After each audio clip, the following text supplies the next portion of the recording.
माननीय उद्धवजी ठाकरे साहेब 5, 6, 7, 8 या मराठवाड्याचा दौरा करतात आणि नांदेडला साहेब 6 तारखेला पण आहे आणि 7 तारखेला पण आहे. नांदेडच्या एका भागात 6 तारखेला आहे, एका भागात 7 तारखेला आहे. आणि हा दौरा प्रामुख्यानं शेतकऱ्याशी संवाद साधण्यासाठी की सरकारने जे पॅकेज जाहीर केलं अतिवृष्टीच्या नंतर, या पॅकेजचं काय झालं. खरं तर हे पॅकेज म्हणजे शेतकऱ्यांशी दगाबाजी म्हणून आम्ही या कार्यक्रमाला दगाबाज अशा पद्धतीनं एक टॅगलाईन दिलेली आहे. कारण सरकार शेतकऱ्याशी दगाबाजी करतं आहे. सांगितलं हेक्टरी 18,500 रुपये देऊ, मोठ्या मुश्किलीनं काही ठिकाणी 7,500 8,500 आले, काही लोकांना तर 1,000-2,000 पण नाही आले. बागायती ज्याचं क्षेत्र आहे त्याला अजून 1 रुपया आलेला नाही. फळबागा जे आहे त्यांनाही काही आलेलं नाही. ज्याच्या जमिनी खडून गेल्या वाहून गेल्या त्यालासुद्धा काही आलेलं नाही. पीक विम्याचा तर काही प्रश्नच नाही, पण सरकारने सांगितलं पीक विमा मिळेल, रब्बीसाठी मिळेल. आता रब्बी कधी सुरू होते जरा सांगा. रब्बी तर सुरू झालेलं आहे. रब्बीच्या सगळ्या गोष्टी सुरू झालेल्या असताना अजूनही रब्बीचा जर रुपया मिळत नाही तर मला असं वाटतं सरकार शेतकऱ्यांशी दगाबाजी करतं आहे.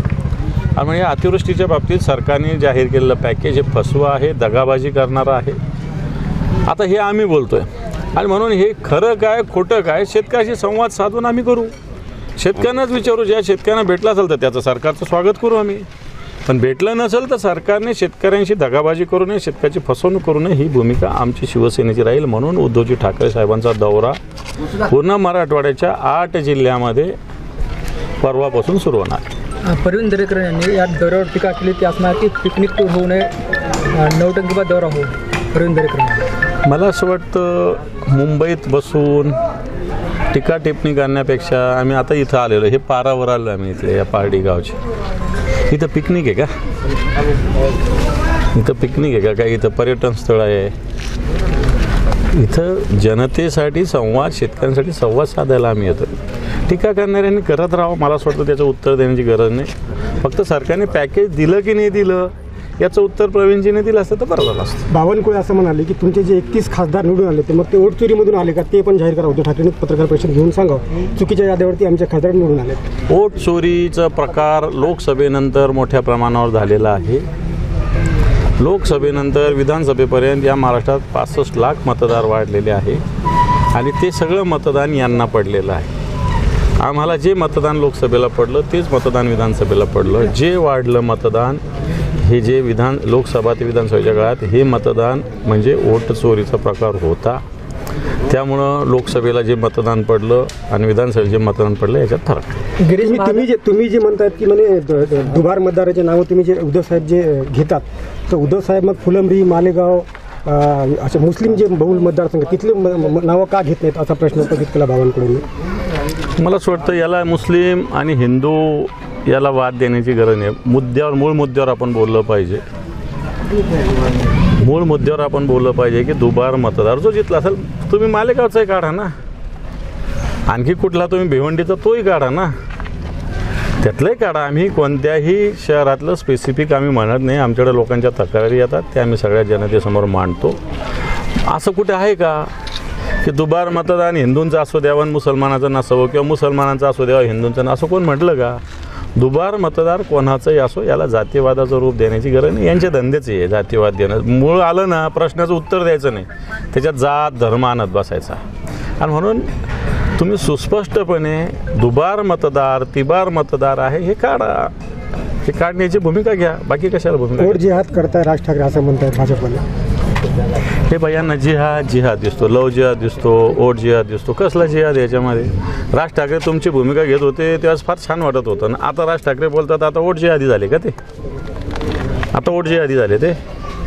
आपण भारतीय जनता पार्टीच्या भूमिका ह्या कुठेही सातत्यानं बदलत असतात. वोट चोरीच्या बाबतीत भारतीय जनता पार्टीचं अनुराग ठाकूर यांनी पत्रकार परिषद घेतली होती, ती खोटी का सांगावं. संजय गायकवाड बुलढाण्याला बोलले, खोटं आहे का सांगावं. परवा राजसाहेब बोलले की जे मतदान कल्याणच्या एका मतदारसंघात आहे, ते नरिमन पॉईंट मलबार हिलच्या मतदारसंघात आहे. खोटं आहे का सांगावं, त्याचे खुलासे करा ना. बाकी कशाला हिंदू मुसलमान भिवंडीन मालेगाव आणि मुंबई करत बसता. गिरीश महाजन यांनी सुद्धा या दौऱ्यावर टीका केली. ते म्हणले की मुख्यमंत्री असताना घरात बसून पाहणी केली, आता सुद्धा घरात बसून पाहणी करावी. आता गिरीश महाजनाची अवकात आहे का उद्धव साहेबांवर टीका करायची?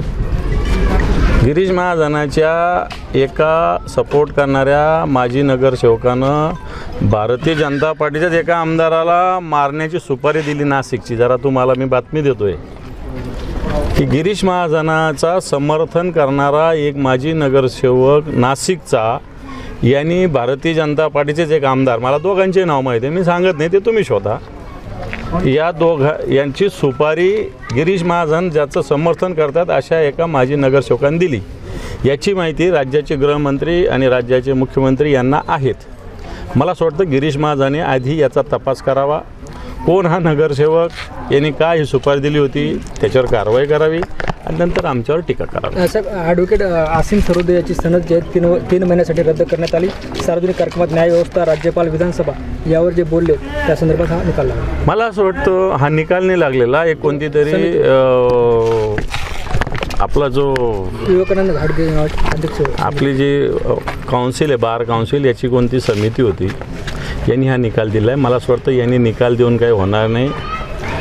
राज्यपालावर टीका करू नये का? राज्यपाल छत्रपती शिवरायांचा अवमान करतात. राज्यपालांनी 12 आमदार निवडायचा निकालाला विलंब केला तर बोलू नये का राज्यपालांना?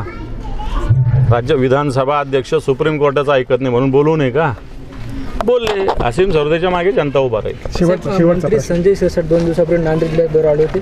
त्यांनी गुवाहाटीचा किस्सा सांगितला. उत्तरचे आमदार बालाजी कल्याणकर गुवाहाटीला गेल्यानंतर 3 दिवस जेवले नव्हते, ते इमारतून उडी खाण्याच्या तयारीत सुद्धा होते, असं सुद्धा सांगितलं. आणि याला दुजोरा दिला बालाजी कल्याणकरने की माझं मनस्थिती नव्हती म्हणे, मी डिस्टर्ब होतो, मला असं वाटत होतं की मी जनतेसोबत हे करतो, धोका देतो. मला असं वाटतं आपल्या मनाचं आत्म्याचं आवाज थोडा का होत नाही तेव्हाच त्यांना ऐकू आला. पण तो शेवटी गद्दारी तर केली ना. बालाजी कल्याणकर असो की संजय शिरसाट असो, शेवटी गद्दारच आहे ते लोक.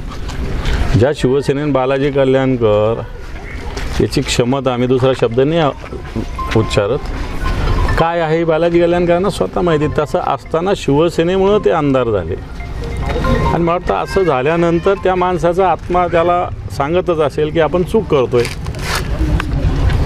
असंच त्यांना वाटलं असावं म्हणून ते संजय शिरसाट किंवा बालाजी कल्याणकर बोलले असावे.